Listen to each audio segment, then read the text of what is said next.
Bismillahirrahmanirrahim. Assalamualaikum warahmatullahi wabarakatuh. Nama saya Vena Septianti dari Program Studi Pendidikan Guru Sekolah Dasar 4B Universitas Muhammadiyah Tasikmalaya. Video ini ditujukan untuk memenuhi salah satu tugas mata kuliah Al-Islam Kemuhammadiyahan 3. Dalam video ini saya akan membahas materi tentang paradigma pengembangan ipteks yang terdiri dari dua pembahasan, yaitu yang pertama, potensi manusia, jasmani dan rohani dalam pengembangan ipteks. Yang kedua, rambu-rambu pengembangan ipteks dalam Al-Quran. Baik, langsung saja. Yang pertama, potensi manusia, jasmani dan rohani dalam pengembangan ipteks. Menurut Jalaluddin, ada 3 potensi yang dimiliki oleh manusia, yaitu yang pertama, potensi ruh. Potensi manusia untuk bertauhid yang merupakan kecenderungan untuk mengabdikan diri kepada Sang Pencipta. Yang kedua, jasmani atau fisik, mencakup konstitusi biokimia yang secara materi teramu dalam tubuh. Yang ketiga, rohaniyah, berupa konstitusi non-materi yang terintegrasi dalam jiwa. Sedangkan menurut Imam Al-Ghazali, manusia mempunyai 4 kekuatan atau potensi, yaitu yang pertama, qalbu, merupakan suatu unsur yang halus berasal dari alam ketuhanan, berfungsi untuk merasa, mengetahui, mengenal, diberi beban, disiksa, dicaci, dan sebagainya yang pada hakikatnya tidak bisa diketahui. Yang kedua, ruh, yaitu sesuatu yang halus yang berfungsi untuk mengetahui tentang sesuatu yang merasa. Ruh juga memiliki kekuatan yang pada hakikatnya tidak bisa diketahui. Yang ketiga, nafs, yaitu kekuatan yang menghimpun sifat-sifat tercela pada manusia. Yang keempat, akal, yaitu pengetahuan tentang hakikat segala keadaan. Maka akal ibarat sifat-sifat ilmu yang tempatnya di hati. Menurut Jalaluddin dan Usman Said, secara garis besar manusia memiliki 4 potensi dasar, yaitu yang pertama, hidayah al-ghariziyah atau naluri, kecenderungan manusia untuk memenuhi kebutuhan biologisnya.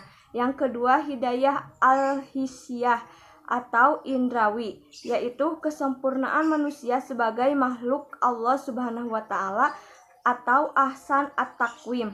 Yang ketiga, hidayah al-aqliyah atau akal, yaitu bahwa manusia merupakan makhluk yang dapat dididik dan mendidik. Yang keempat, hidayah diniyah, yaitu bahwa manusia merupakan makhluk yang mempunyai potensi dasar untuk beriman dan bertakwa kepada Allah Subhanahu wa Ta'ala.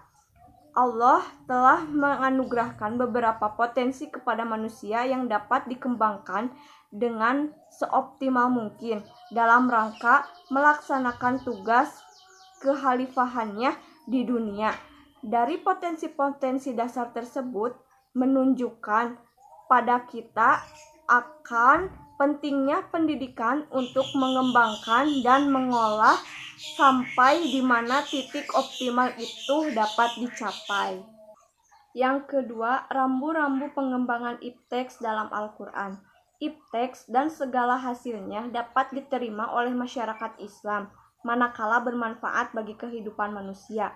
Jika penggunaan hasil ipteks akan melalaikan seseorang dari zikir dan tafakur serta mengantarkan pada kerusakannya nilai-nilai kemanusiaan, maka bukan hasil teknologinya yang ditolak, melainkan manusianya yang harus diperingatkan dan diarahkan dalam menggunakan teknologi.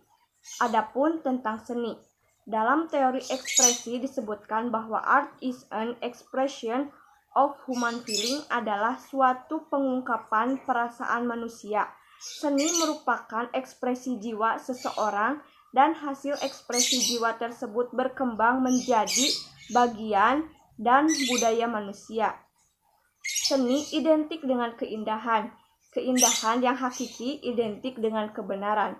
Dan keduanya memiliki nilai yang sama, yaitu keabadian. Dan seni yang lepas dari nilai-nilai ketuhanan tidak akan abadi karena ukurannya adalah hawa nafsu, bukan akal budi. Islam sebagai agama yang mengandung ajaran, akidah, akhlak, dan syariat senantiasa mengukur segala sesuatu atau benda-benda, karya seni, aktivitas dengan pertimbangan-pertimbangan ketiga aspek tersebut. Oleh karenanya, seni yang bertentangan atau merusak akidah, syariat, dan akhlak tidak akan diakui sebagai sesuatu yang bernilai seni.